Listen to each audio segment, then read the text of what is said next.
House Pueblo, my home. This village is over 1,000 years old. Here within our beliefs, we feel that this is the beginning of time. And right here I am in front of my family's home, and everything here is actually all built out of adobe, water and straw. What we do is we pour the mixture into a long rectangular mold with about 10 different sections. Each section is about 6 inches deep, and we let the mixture set for a few days or so. And once it is dry, we have what we call adobes, which are the bricks that the homes are made out of. And what we do is we put a foundation of adobe brick on the bottom layer, and we plaster with a certain amount of mud on top and make it a nice flat surface for the floor of the home. And then we just build on the inside, from the inside out. Generally, the walls themselves will only be 1 adobe brick thick, and just depending on how each family maintains their home, each home contains over 100 layers of adobe plaster itself, because we do repair our homes very regularly. So in general here we try to keep the lifestyle very simplistic. We live completely for the land and maintaining its beauty and the sacredness to us. A majority of our maintenance process here and the building itself is pretty much well known throughout the tribe. Generally we try to encourage our youth before they reach the age of 16 that they do know how to make adobe brick, because that within itself is a very important legacy of our people here. Maintaining the culture at the same time and the beauty of home. So generally adobe brick and the process of making the home and the process of plastering is pretty much known by all youth by the time they are reaching the age 16.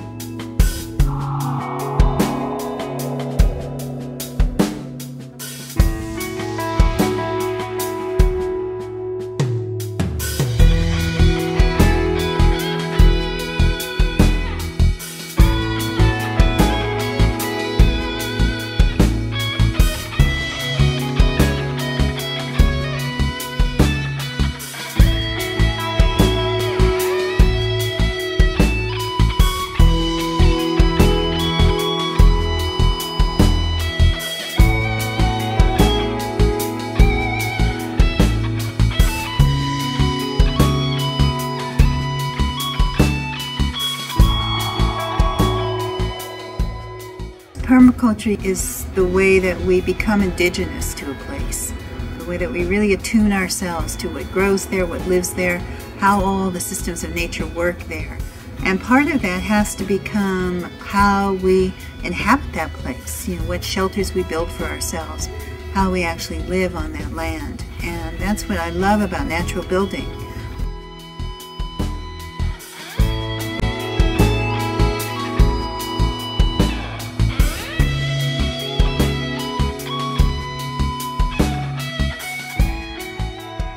All of our ancestors knew how to do this, and all of them built with mud and with indigenous materials, and all of them knew how to create beautiful things, or at least somewhere in everyone's ancestry, somebody knew.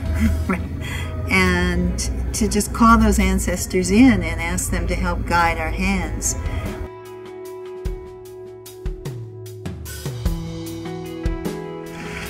Fantasy with building and architecture started at a very young age for me, you know, building stump forts and tree houses. I was forever in my youth involved with scrounging materials and building. Tree houses pretty much were my main theme in my youth. In high school, I really got into an architectural program. I spent a great deal of my high school time drawing really wild and creative, curvy buildings. But I found a really creative builder that I was really impressed with his work. And visited him, looking at him, and I showed him some drawings that I've been doing. And he says, you know, you better go buy a hammer, because nobody's going to build this stuff for you. So I took his advice, I bought a hammer, quit college, and I started to build. I built my first house.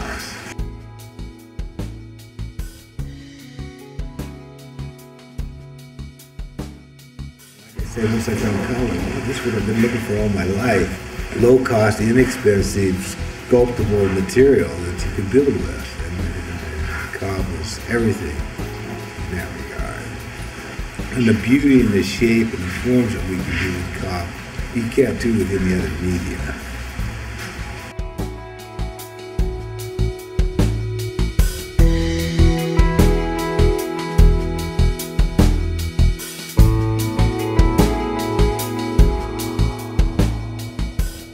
It was a great process of determining what I would be doing in the space, what my needs were, what the needs were if other people were here. So I designed the house with things in mind, like I have a window that's on the south side that has shelving in it for sprouting wheatgrass. And there's a little warm nook that's a good spot for sourdough cultures and yogurt cultures. It's those kind of qualities that really excite me about living in a cob house. It's like a little ship, it's like a little dance that you do in the space, and the more in tune you are with it, the more efficient it gets. Actually, this house was really a fun experiment in planning in all the little exciting things that I could, like the compost chute going through the wall. The PVC pipe goes through, and then it connects to a hood that affixes to the tube and then to a bucket, so it's a closed system.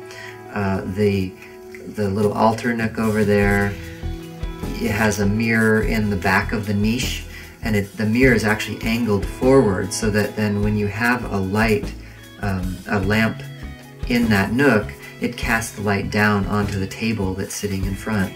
So those little things are really exciting.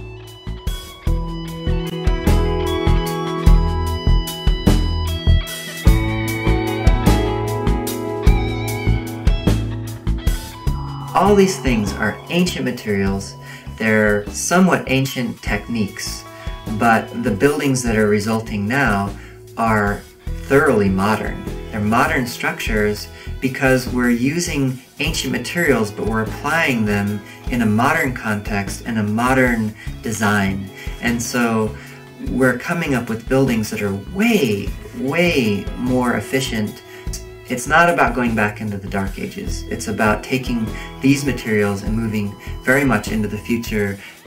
What I think this whole natural building movement is about is building small, building economically, so that then you have the time.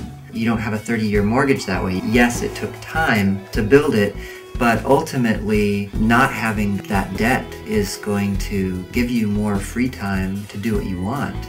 And I would much rather be at home puttering around fixing my stair or like the little board that springs loose than in some veal fattening pen at a computer for somebody working for somebody else.